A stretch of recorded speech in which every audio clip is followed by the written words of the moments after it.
حضرات آزمائشیں مصیبتیں جس شکل میں آئے اس میں بڑی حکمتیں ہوتی ہیں. کیا ہیں حکمتیں؟ بڑی عظیم حکمتیں ہوتی ہیں ان مصیبتوں میں. شیخ الاسلام ابن تیمیہ رحمۃ اللہ علیہ نے ایک جگہ لکھا ہے المصائب نعم. المصائب نعم، وہ فرماتے ہیں کہ مصیبتیں اگر حقیقت میں انجام کے اعتبار سے دیکھو یہ بہت بڑی نعمتیں ہیں. یہ اللہ اکبر. کیا مطلب ہے؟ مصیبت کبھی اللہ سے مانگنا نہیں چاہیے، بالکل نہیں مانگنا چاہیے، لیکن جب وہ آ جاتی ہے تو خوشی خوشی گوارا کرنا چاہیے اور ہمیشہ نظر انجام پہ رکھو. نظر انجام پہ رہے گی تو مصیبتوں کی وجہ سے ہماری زندگی میں جو اثرات مرتب ہوتے ہیں تو ایک مرحلے میں چل کے ہمیں لگے گا کہ اس مصیبت کا آنا ہماری زندگی میں کتنا اچھا ثابت ہوا. المصائب نعم، مصیبتیں نعمتیں ہیں. آئیے دیکھتے چلیں کیا حکمتیں ہوتی ہیں. سب سے پہلی حکمت مصیبتوں میں یہ ہوتی ہے کہ یاد رکھو دنیا کی کڑواہٹیں یہ آخرت کی حلاوتیں ہیں. دنیا کی کڑواہٹیں یہ آخرت کی حلاوتیں ہیں. دنیا میں جو شخص جتنے کڑوے گھونٹ پیے گا آخرت میں وہ شخص اسی قدر مٹھاس سکے گا، آخرت کی حلاوت اسی قدر اس کے نصیب میں آئے گی. پیارے نبی صلی اللہ علیہ وسلم فرماتے ہیں حفت الجنت بالمکارہ وحفت النار بالشہوات. پیارے نبی فرماتے ہیں جنت ناپسندیدہ باتوں سے گھیر دی گئی ہے اور جہنم وہ خواہشات سے گھیر دی گئی ہے، ارمانوں سے گھیر دی گئی ہے. مطلب یہ ہے اگر دنیا میں ہماری خواہشات پوری ہو رہی ہیں، ارمانیں پوری ہو رہی ہیں، ساری ارمانیں ہم نکال لے رہے ہیں، ہمیں ڈرنا چاہیے کہیں جہنم کا راستہ تو ہمارے لیے آسان نہیں کر دیا گیا ہے.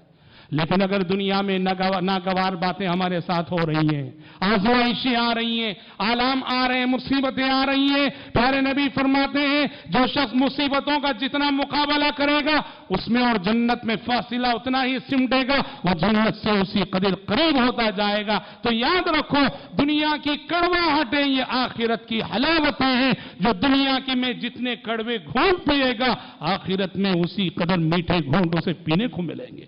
اور حضرات مصیبت میں اگر کچھ نہ ہو یہ ایک فائدہ ہو تو کافی ہے کہ مصیبت واللہ کہتا ہوں مصیبت انسان کو رب سے قریب کرتی ہے. مصیبت انسان کو رب سے قریب کرتی ہے جبکہ نعمت انسان کو رب سے دور کرتی ہے. یہ میں ہر ایک کے تعلق سے نہیں کہتا، اکثر یہ ہوتا ہے انسان کو جب نوازا جاتا ہے نعمتیں ملتی ہیں تو کچھ انسان ایسے ہوتے ہیں جو یقیناً نعمتوں میں بھی اللہ کو یاد رکھتے ہیں، خوشیوں میں بھی اللہ کو یاد رکھتے ہیں. اکثر انسانوں کا کردار یہ ہوتا ہے کہ نعمتوں میں وہ رب کو بھلا بیٹھتے ہیں، خوشیوں میں اللہ کو بھلا بیٹھتے ہیں، خوشیوں کے ایام میں دین کا پاس و لحاظ نہیں رکھتے. لیکن یاد رکھو مصیبت ایک ایسی چیز ہے جو بندے کو رب سے قریب کر دیتی ہے. اسی لیے اللہ نے کہا وَبَلَوْنَاهُمْ بِالْحَسَنَاتِ وَالسَّيِّئَاتِ لَعَلَّهُمْ يَرْجِعُونَ وَبَلَوْنَاهُمْ بِالْحَسَنَاتِ وَالسَّيِّئَاتِ لَعَلَّهُمْ يَرْجِعُونَ.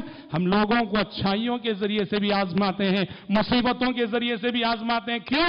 لَعَلَّهُمْ يَرْجِعُونَ، تاکہ وہ اپنے رب کی طرف لوٹ سکیں. واللہ کہتا ہوں ہم میں سے کتنے ہیں کہ اگر ہم نے سچی سی سچی نماز پڑھی ہے تو مصیبت کے دنوں میں پڑھی ہے، ہم نے سچی سی سچی اللہ سے دعا کی ہے تو مصیبتوں کے دنوں میں کی ہے، ہم نے سچے سے سجدہ اگر رب العالمین سچے سے سچا سجدہ اگر رب العالمین کے آگے کیا ہے مصیبتوں کے ایام میں کیا ہے. مصیبتوں کے وقت دل جس طرح اللہ کی طرف جھکتا ہے، بندہ جس طرح اللہ کی طرف راغب ہوتا ہے، اللہ اکبر نعمتوں اور خوشحالی کے ایام میں جس شخص کو مسجد کا پتہ بھی نہ تھا مصیبت کیا ہوئی کہ وہ مسجد کا ہو رہا، صف اول کا پابند ہو گیا. اسی لیے مصیبتیں نعمتیں ہیں.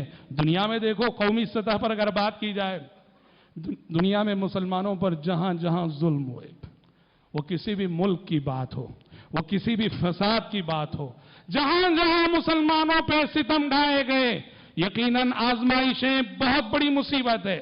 دنیا میں بہت خصوصاً اس صدی میں گزشتہ صدی میں مسلمان بہت ستائے گئے، بہت رلائے گئے، مسلمانوں کو کچلا گیا، مسلا گیا، رگڑا گیا. لیکن ایک معاملے کا دوسرا رخ یہ بھی ہے کہ قومی سطح پر ہم پر جہاں بھی مصیبتیں آئیں ان مصیبتوں کے بعد ہر اس علاقے میں غیر معمولی دینی بیداری دیکھنے کو ملی.